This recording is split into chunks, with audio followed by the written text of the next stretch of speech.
Hello दोस्तों, मैं दर्शन जैन। आप सभी का स्वागत है ट्रेडिंग आइडियाज के astro plus technical view for November month के वीडियो में।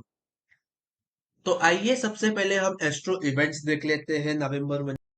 तो जैसे कि हम सभी को पता है कि आज चंद्र ग्रहण है, तो पहले हम कुछ चंद्र ग्रहण से रिलेटेड बातें कर लेते हैं। तो ये चंद्र ग्रहण मेष राशि में लग रहा है। अब हम इसके मार्केट में इफेक्ट्स देख लेते हैं पहले। अगर चंद्र ग्रहण मेष राशि में है तो रुई, कपास, सोना, चांदी, घी, गुड़ व शेयरों में तेजी आती है। चंद्र ग्रहण मेष राशि में है तो जिस जिस वस्तुओं की मेष राशि मानी गई है वह सब वस्तुएं बहुत तेज हो सकती है आने वाले कुछ महीनों में। सेक्टर्स रूल्ड बाय मेष राशि: copper, gold, steel, iron ore, machinery, nickel. तो हम इन सेक्टर्स पे भी आने वाले महीनों में नजर रख सकते हैं। 1 नवंबर को मंगल विशाखा नक्षत्र में प्रवेश करेंगे। 3 नवंबर को शुक्र कन्या राशि में प्रवेश करेंगे। 6 नवंबर को बुध वृश्चिक राशि में प्रवेश करेंगे। 7 नवंबर को सूर्य विशाखा नक्षत्र में प्रवेश करेंगे। 8 नवंबर को बुध अनुराधा नक्षत्र में प्रवेश करेंगे। 16 नवंबर को मंगल वृश्चिक राशि में प्रवेश करेंगे और 17 नवंबर को सूर्य वृश्चिक राशि में प्रवेश करेंगे। 3 नवंबर को सन जुपिटर का पोजीशन है। उसी दिन शुक्र और नेपट्टून का पोजीशन भी है। 6 नवंबर को वीनस प्लूटो का ट्राइन है। 17 नवंबर को मार्स एंड सन का नेपट्टून के साथ ट्राइन और 18 नवंबर को सन मार्स का कंजंक्शन है, जो मार्केट के लिए यूजुअली बुलिश रहता है। 4 नवंबर को शनि डायरेक्ट हो जाएंगे। ±3 डेज के हाइज एंड लोस क्रुशियल रहेंगे। 9 एंड 10 नवंबर को एक बुलिश योग रनिंग है।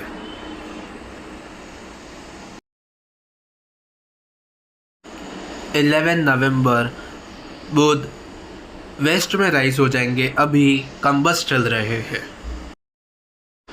संक्रांति 17 नवंबर को सूर्य वृश्चिक राशि में प्रवेश करेंगे। यह 30 मुहूर्त के संक्रांति और यह खड़ी संक्रांति है। सभी प्लेनेटरी पोजीशंस के आधार पर नवंबर मंथ वोलेटाइल बुलिश मंथ रह सकता है। हमें banking, metals, PSU banks and PSC sector पे नज़र रखनी चाहिए। तो आइए अब हम टेक्निकल्स देख लेते हैं।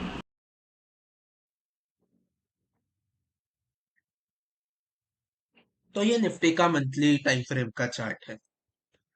लास्ट वीडियो में हमने डिस्कस किया था कि ये जो अगस्त मंथ की कैंडल बनी है, एक इनसाइड बार कैंडल है, जिसको सितंबर मंथ में निफ्टी ने क्रॉस करके 20,222 का हाई लगाया। उसके बाद हमें एक अच्छा खासा करेक्शन देखने मिला मार्केट में। अब ये जो कैंडल बनी है अक्टूबर मंथ की, ये अभी भी अधूरी है। अभी भी मेरे ट्यूसडे को ये कैंडल क्लोज होगी। तो ये कैंडल कहाँ क्लोज होती है, सबसे पहले हमें वो देखना है। अगर ये कैंडल 19,230 के ऊपर आके क्लोज हो जाती है तो मंथली चार्ट अच्छा होगा। एंड अगर निफ्टी की मंथली क्लोजिंग 19,230 के नीचे हो जाती है तो ये एक खराब संकेत होगा मंथली चार्ट पर। अभी भी 2 दिन श्रेष्ठ है, देखते हैं क्या होता है। दूसरी चीज जो मंथली चार्ट पे हुई है, निफ्टी का दिसंबर 2022 का हाई था 18,888, जिसको निफ्टी ने रिटेस्ट कर दिया है अक्टूबर मंथ में। तब हमें देखना होगा कि ये जो रिसेंट लो लगाया है निफ्टी ने 18,837, ये होल्ड हो पाता है कि नहीं नवंबर मंथ में। एंड अगर निफ्टी 19,230 के ऊपर चला जाता है तो मंथली चार्ट ये कंफर्मेशन दे देगा कि ये जो लो बना है 18,837, ये लो बन चुका है। ये हमें काफी टाइम तक फिर देखने नहीं मिलेगा स्क्रीन पर। अब दूसरे सिनेरियो की बात करते हैं। अगर निफ्टी 19,230 के नीचे की मंथली क्लोजिंग देता है तो अगर निफ्टी 19,230 के नीचे की मंथली क्लोजिंग दे देता है तो फिर मंथली चार्ट एक सेल ऑन राइज स्ट्रक्चर पे चला जाएगा, जिसमें 19,230 जब तक वीकली क्लोजिंग बेसिस पर क्लोज नहीं हो जाता तब तक जो भी रैलीज आएगी मार्केट में वो किधर ना किधर उससे सेलिंग प्रेशर मिलते रहेगी। एंड जैसे ही एक बार निफ्टी की वीकली क्लोजिंग एक बार हो जाती है 19,230 के ऊपर, तो फिर वो सेलिंग प्रेशर खत्म हो जाएगा मार्केट में से।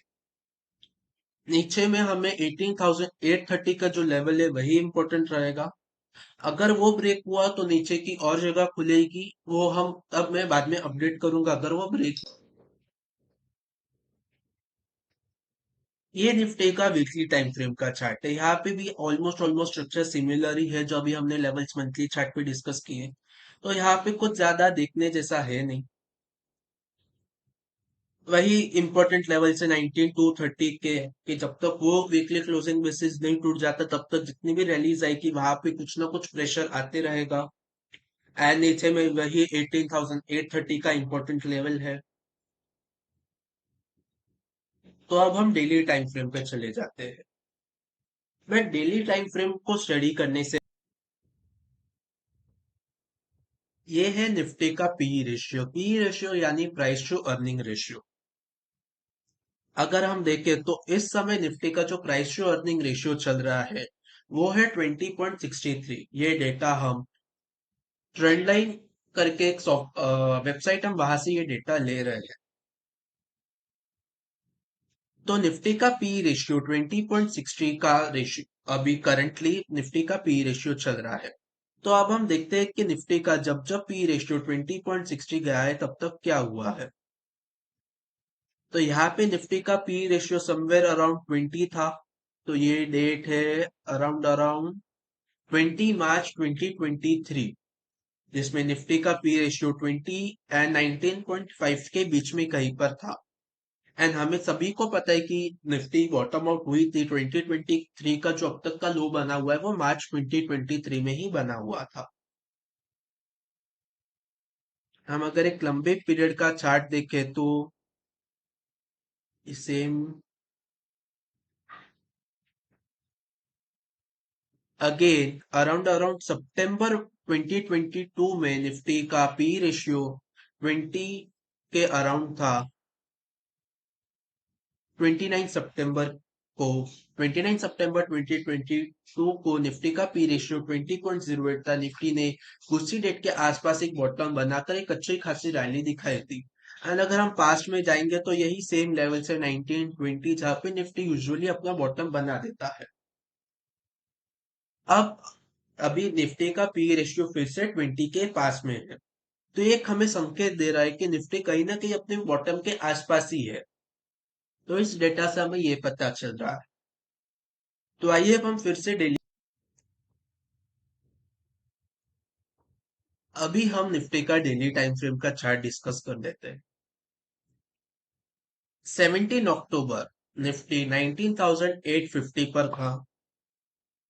Second day, third, fourth, fifth, sixth, seven, यानी निफ्टी ने 7 ट्रेडिंग सेशंस को अपना जो प्रीवियस डे का हाई था उसको बिना क्रॉस के अपना प्रीवियस डे के लोस ब्रेक करते जा रहा था। मतलब हम टेक्निकल स्टम में बात करें तो ये लोअर लो हायर लो का पैटर्न चल रहा था कंटिन्यू 7 ट्रेडिंग सेशन से। कल निफ्टी ने आके उस पैटर्न को कहीं ना कहीं ब्रेक करने की कोशिश की है फर्स्ट टाइम आफ्टर 7 डेज, जिसमें निफ्टी ने एक हायर लो लगाया है ना एक हायर हाई लगाया। निफ्टी ने प्रीवियस डे के हाई के ऊपर भी क्लोजिंग दे दी। जो निफ्टी 7 डे से नहीं कर पा रहा था, अपना प्रीवियस डे का हाई भी ब्रेक नहीं कर पा रहा था, यहाँ पे निफ्टी ने उसे सिर्फ ब्रेक ही नहीं उसके ऊपर क्लोजिंग भी देने की कोशिश की। एंड वो सफल भी हुआ। तो ये कहीं ना कहीं एक मोमेंटम शिफ्ट का भी इंडिकेशन दे रहा है, जो हमें जो प्राइस टू अर्निंग रेशियो ने जो डेटा हमें बता रहा है कि निफ्टी जब भी 20 के पी रेशियो पे आता है तब निफ्टी कहीं ना कहीं बॉटम आउट कर लेता है कुछ टाइम के लिए।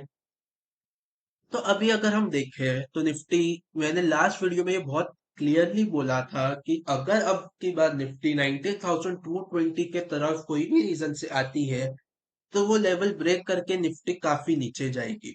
तो हम देख सकते हैं निफ्टी ने पहले तो 4 अक्टूबर को एक लो लगाया 19,333, जो कि 19,220 से 110 पॉइंट्स अब था। तो निफ्टी 19,220 के तरफ आया ही नहीं था तब।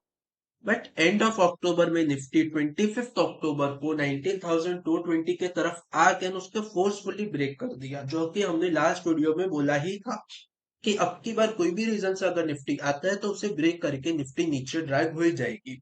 एक्सपायरी प्रेशर के दिन हमें और अच्छी खासी गिरावट देखने मिली थर्सडे को, एंड फ्राइडे को एक हमें रिकवरी देखने मिली। अब जैसे कि हमने मंथली चार्ट में डिस्कस किया था, 19,830 इंपॉर्टेंट है, अप साइड में 19,220 इंपॉर्टेंट है। ये लेवल्स तो अब इम्पोर्टेंट है। उसी के साथ साथ ये जो अब यहाँ से जो फॉल चालू हुई थी हमारी, अब ये जो भी लेवल्स आपको दिख रहे हैं, 23.6%, 38.2%, 50%, 61.8% एंड 78.6%, अप साइड में ये सारे लेवल्स इंपॉर्टेंट होंगे। जब तक निफ्टी इनके ऊपर आके क्लोजिंग नहीं दे देता, तब तक नेक्स्ट लेवल की तरफ जाने को निफ्टी को थोड़ा डिफिकल्टी होगा। अगर आप मैं बात करूं तो 23.6% का वैल्यू था 19,083। निफ्टी का कल का हाई लगा है 19,076, यानी निफ्टी ने कहीं ना कहीं उधर एक रेजिस्टेंस लिया है। वैसे ये जो अपसाइड में लेवल्स हमें दिख रहे हैं, 19,230, 19,350, 19,470, 19,640, ये कहीं ना कहीं ऐसे रेजिस्टेंस के तरह काम करेंगे। एक बार क्रॉस हो जाए तो नेक्स्ट लेवल हमारे लिए टारगेट बन जाएगा। तो ये लेवल्स इंपॉर्टेंट है जो हमें नवंबर में काम आएंगे, तो इन लेवल्स को ध्यान रखिए। निफ्टी का आरएसआई पे देख लेते हैं।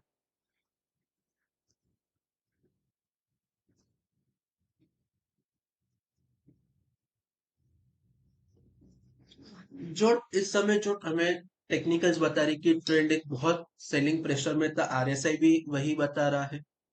आरएसआई इस समय 34 है। थर्सडे को यही आरएसआई 26 तक जा चुका था। 34 35 तक रिकवर हुआ है आरएसआई फ्राइडे के सेशन में। आरएसआई को कोई भी रैली के लिए, अगर फर्दर रैली हमें मार्केट में चाहिए, तो आरएसआई को उसके लिए 40 के लेवल को क्रॉस करना होगा। जब तक आरएसआई 40 के लेवल को क्रॉस नहीं करता, जो भी रैली आएगी वो एक सेल ऑफ हो जाएगी।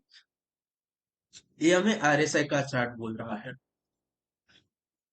फॉर एग्जाम्पल निफ्टी रैली कर देता है, निफ्टी यहाँ से 19,200 300 पहुंच जाता है, लेकिन तब तक आरएसआई 40 के आसपास रेजिस्टेंस ले रहा है, तो कहीं ना कहीं वो जो रैली आएगी वो सेल ऑफ हो जाएगी। बट रैली के साथ साथ अगर आरएसआई 40 को क्रॉस कर देता है, तो जो सेलिंग प्रेशर आना होगा वो थोड़ा कम हो जाएगा, सेलिंग प्रेशर।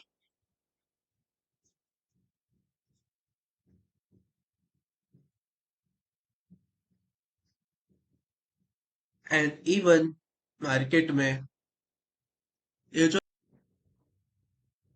19,560, ये भी एक इम्पोर्टेंट लेवल होगा, बिकॉज अगर हम देखने जाए तो ये जो पहले की सेलिंग थी वो इतनी कोई खास नहीं थी, बट जो सेलिंग 19,560 से चालू हुई थी, वो सीधा आके रुकी 18,830। तो स्ट्रेट अभी अच्छी खासी 3 दिन में हमें अच्छी खासी फॉल देखने मिल गई।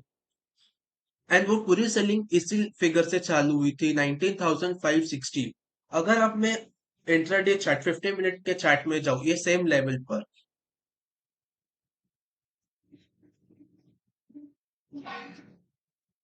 तो आपको यहाँ पे क्लियरली दिख रहा होगा कि निफ्टी उस दिन एक गैप डाउन खुला था।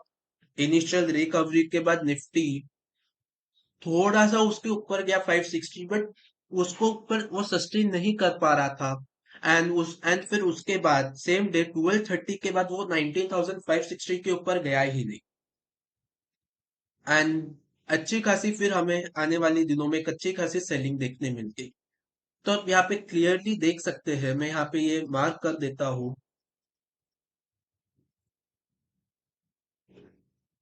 कि कैसे यहाँ पे मार्केट 19,560 के ऊपर सस्टेन ही नहीं कर रहा था। एंड जो हुआ वो हम सभी के सामने है।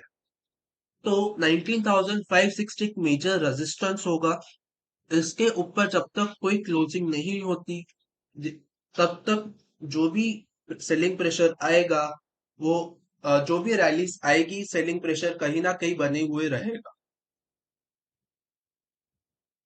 तो आशा करता हूँ आपको मेरा वीडियो पसंद आया हो। अगर पसंद आया हो तो लाइक एंड शेयर जरूर कीजिए, एंड अगर आपने चैनल को अब तक सब्सक्राइब नहीं किया है तो सब्सक्राइब कीजिए, एंड बेल नोटिफिकेशन को ऑन कीजिए।